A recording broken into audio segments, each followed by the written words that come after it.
বর্তমান প্রজন্মের কিশোররা একটি অনন্য বাস্তবতায় বড় হচ্ছে যেখানে প্রযুক্তি, সোশ্যাল মিডিয়া এবং ইন্টারনেট সহজলভ্য। এই সহজলভ্যতা যেমন তাদের জ্ঞান আহরণ সহজ করেছে, তেমনি তাদের জন্য কিছু গুরুতর ফাঁদ তৈরি করেছে। এর মধ্যে অন্যতম হচ্ছে মাস্টারবেশনে আসক্ত হওয়া। ভিডিওতে যেভাবে ব্যাখ্যা করা হয়েছে তা থেকে বোঝা যায় যে এটি শুধুমাত্র একটি শারীরিক অভ্যাস নয়, বরং একটি মানসিক, সামাজিক এবং আত্মিক সংকট। ১. আসক্তির উৎপত্তি ও মনস্তত্ত্ব। কৌতূহল থেকে শুরু। শিশু বয়সে অনেক সময় শরীর নিয়ে কৌতূহল থাকে। কিন্তু যখন কিশোর বয়সে হরমোনের বিস্ফোরণ ঘটে, তখন এই কৌতূহল চরমে পৌঁছায়। যদি এই সময় সঠিক দিক নির্দেশনা না পাওয়া যায়, তাহলে ইন্টারনেটই হয়ে ওঠে শিক্ষক। এবং এখানে তারা প্রথমে দেখে পর্ন, পরে মাস্টারবেশন শুরু করে। ডোপামিন চক্র। ভিডিওতে গুরুত্বপূর্ণ একটি বিষয় ছিল ডোপামিন চেইন রিঅ্যাকশন।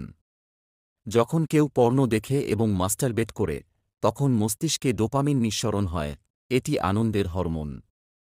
বারবার এই অনুভূতির পেছনে ছুটতে গিয়ে একসময় এটি আসক্তিতে পরিণত হয়। ২. এর ভয়াবহ প্রভাব। মানসিক অবসাদ ও আত্মবিশ্বাসের অভাব। যে কিশোর প্রতিনিয়ত মাস্টারবেট করছে, তার মধ্যে নিজের প্রতি সম্মান কমে যায়। সে মনে করে সে দুর্বল, এবং কেউ জানলে সে সমাজে মুখ দেখাতে পারবে না। এই গোপন লজ্জা তাকে আরও একা করে তোলে। শারীরিক দুর্বলতা।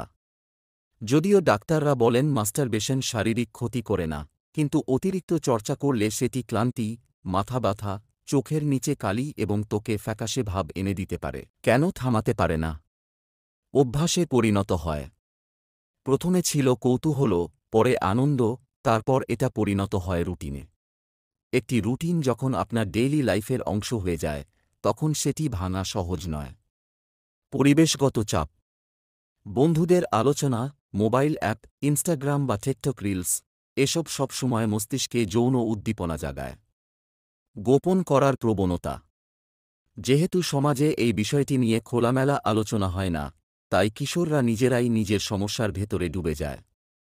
কাউকে বলে না, ফলে সমাধানও হয় না। ৪. ধর্মীয় ও আধ্যাত্মিক দৃষ্টিভঙ্গি। ভিডিওতে ইসলামী দৃষ্টিকোণ থেকেও বলা হয়েছে, নবী মুহাম্মদ নিজে বলেছেন, হে যুবকগণ, যারা বিয়ের সামর্থ্য রাখো তারা বিয়ে করো, আর যারা পারো না তারা রোজা রাখো, কারণ রোজা যৌন আকাঙ্ক্ষা দমন করে। এছাড়াও বলা হয়েছে, আত্মার পরিশুদ্ধি ও ইবাদতের মাধ্যমে এই আসক্তি কমিয়ে আনা সম্ভব। কোরআনের শিক্ষা অনুযায়ী আত্মনিয়ন্ত্রণ একটি মহৎ গুণ এবং যারা তাদের